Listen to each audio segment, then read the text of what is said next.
It's an arbitrary date of a calendar developed by mathematicians and introduced by Pope Gregory VIII in 1582, but on the 1st of January of each year, many of us like to think about how we might change one or some of our least appealing habits. Instead, we could have picked the 1st of September, which was the start of the Byzantine year, or maybe the 25th of March, which was the start of the legal year in England from the 12th century until 1751.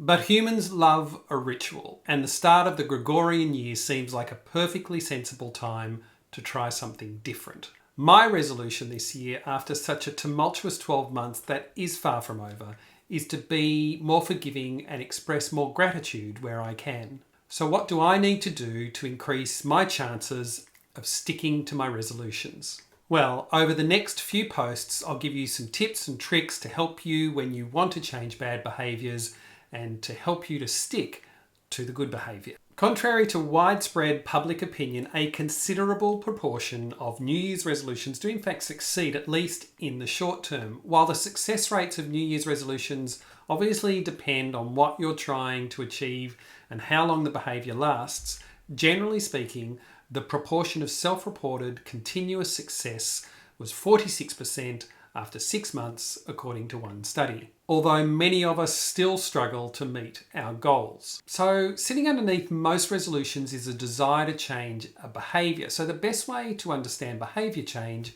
is to look at the psychological and sociological factors that underpin the desire to change. Then we can think about the ways in which we can make that change more likely. So the first thing to acknowledge is that it's quite difficult to change behaviour, particularly long-term entrenched habits. Generally speaking, habits are a product of a complex range of factors that have led to the actual behaviour that you're trying to change. And researchers in my field develop complex system maps that incorporate psychological, social, cultural, financial, familial, biological, historical, and environmental factors that contribute to a behaviour, then develop interventions to assist change. It's not a simple process to change. Humans are pretty committed to the status quo. That's why it's tricky to change eating or drinking behaviours, for example, because they're so strongly connected to social contexts and they're legitimised by our culture.